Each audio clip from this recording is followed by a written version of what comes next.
안녕하십니까. 서울특별시의회 제295회 정례회 행정자치위원회 의정활동 소식입니다.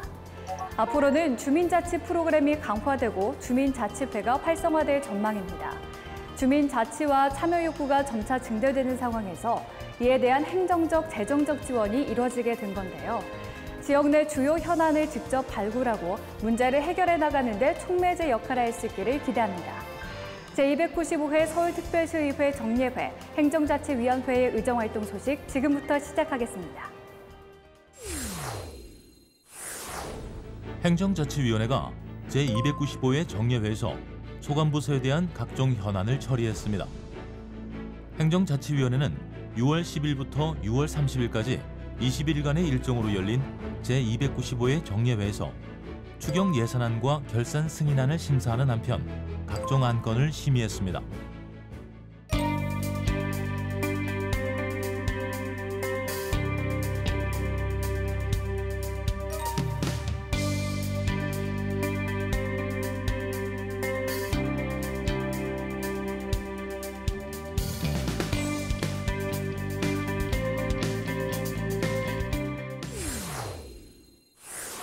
행정자치위원회가 서울민주주의위원회의 워크숍 진행에 우려를 나타냈습니다.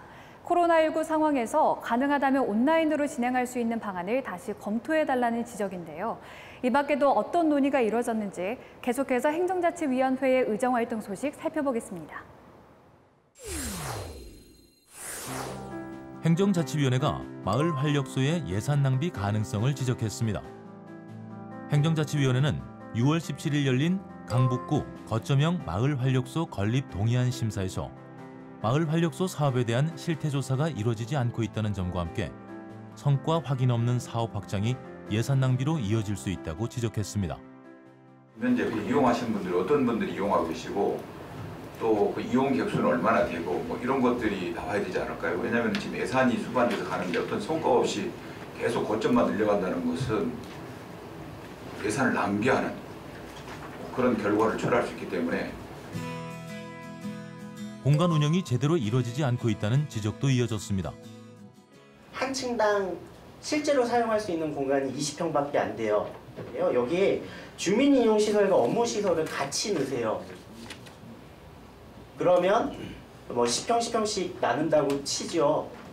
업무시설을 10평 넣으면 그러면 나머지 10평 동안 10평에 이 마을 활력소의 그 여러분들 취지에 맞는 공간을 집어넣을 수 있을까요? 이에 대해 행정자치위원회는 마을 활력소가 효율적으로 운영될 수 있도록 공간 활용을 잘해줄 것을 주문하는 한편 타 지역과의 형평성에 맞춰 마을 활력소 신설에 있어 신중한 검토를 당부했습니다. 행정자치위원회가 무중력지대의 예산 전형을 질타했습니다. 행정자치위원회는 6월 18일 열린 2019 회계연도 청년청 소관 결산 승인안 심사에서 청년청에서 진행하는 무중력지대 사업에 대한 예산 전용이 지나치게 많다고 지적하며 투명한 예산 집행을 주문했습니다. 미리 예측을 하고 어떤 사업을 할 것인지를 정하고 난 뒤에 해야 되는데도 불구하고 이게 한두 건이면 그럴 수 있다고 이해를 할 수 있는데 대부분이 뭐 최소 6건, 어떤 데는 15건 이런 식으로 굉장히 많은 사업을 변경을 하셨더라고요. 처음 시도하는 청년들이 모여서 활동하는 곳이잖아요. 그럴수록 더 청렴해야 되고 예산에서 투명해야 된다고 저는 생각하고 있습니다. 사업 성격에 맞지 않는 예산 집행 상황도 도마 위에 올랐습니다. 법과 제도와 기준을 다 무시하고 이 사업을 위해서만 사무관리비를 그렇게 유연하게 쓰겠다 하는 건 나머지 예산의 체계를 다 무시하는 결과를 가져올 수 있습니다. 사업에 대한 집행 계획이 있어야 하는 사업비 대신 유연하게 사용할 수 있는 사무관리비로 예산을 편성한 것에 대한 지적입니다.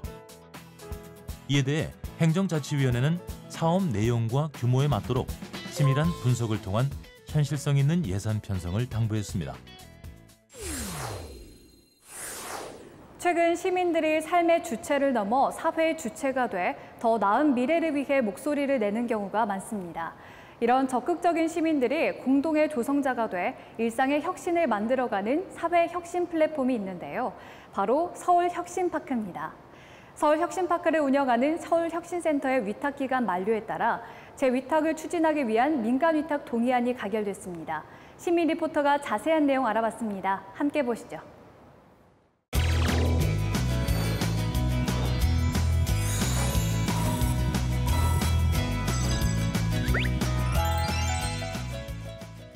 제가 나와 있는 이곳은 도시재생의 대표 사례로 손꼽히는 서울혁신파크입니다. 폐허가 된 옛 질병관리본부 자리에 공원을 겸하는 야외 공간과 실내 공간이 조성됐습니다. 지금부터 저와 함께 서울혁신파크를 둘러볼까요? 도시재생 사업의 일환으로 개소한 서울혁신파크는 다양한 혁신 활동이 지역 주민과 시민들에게 공유될 수 있도록 담장을 허물고 녹지와 쉼터를 갖췄습니다. 예전 폐피아노가 놓여있어 피아노 숲이라 이름 불러진 이곳에서는 여름엔 햇빛을 피하고 가을에 단풍을 즐기는 명소입니다. 이곳은 한평 책방입니다. 혁신파크를 방문하는 시민들을 가장 먼저 맞이하는 카페 겸 책방인데요. 시민과 혁신활동가들의 휴식 공간으로 사용되고 각종 도서 모임과 어린이 교육 프로그램을 운영한다고 합니다. 3.3제곱미터, 한평 남짓의 공간이지만 100평의 꿈을 키우는 역할을 하고 있습니다. 서울혁신파크는 3D 프린트, 레이저 가공기 등의 디지털 제작 장비와 제작 실험이 가능한 기술 기반의 혁신 실험실을 갖추고 다양한 분야의 사회 혁신가들이 꿈을 펼치도록 돕고 있습니다.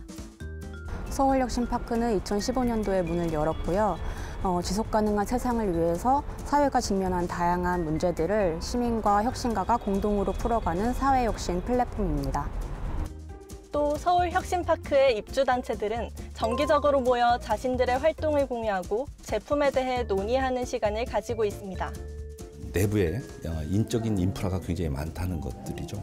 혁신 자원들이나 또는 집수리를 하는 데 있어서도 근본적으로 어디서부터 어떻게 해야 하는지, 또 그것들이 사회적인 의미나 이러한 것들을 어떻게 내포하고 있는지, 이러한 것들을 같이 할 수 있을 만한 그런 혁신 자원들이 굉장히 많다는 게 가장 큰 이점이죠. 서울혁신센터는 서울특별시 서울혁신파크 설치 및 운영에 관한 조례에 따라 2015년 4월 설립되어 혁신파크 활성화를 위해 혁신가를 발굴하고 새로운 실험을 펼칠 수 있는 환경을 조성해 왔는데요.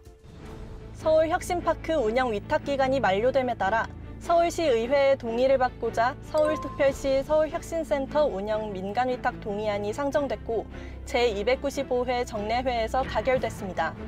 이번 정례회에서 동의안이 가결됨에 따라 서울혁신파크는 국내 최초의 혁신가들의 집적 공간이자 글로벌 사회혁신 플랫폼으로 우리 사회에 자리할 것입니다.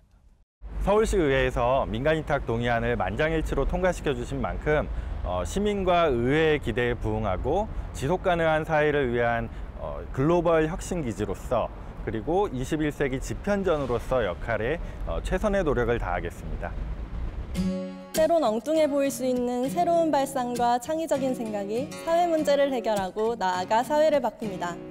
시민 누구나 함께 할 수 있는 공간이라고 하니 다양한 혁신 활동을 체험해 보시기 바랍니다. 공공정책을 수립하거나 추진할 때 발생하는 갈등에 대한 예방 조치가 강화됩니다. 공공갈등 해결 후 사후 평가에 대한 근거 규정을 마련해 갈등 예방과 해결 능력을 강화하도록 한 것인데요.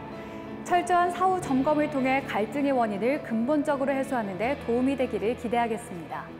제295회 서울특별시의회 정례회, 행정자치위원회의 의정활동 소식은 여기까지입니다. 시청해주신 여러분 고맙습니다.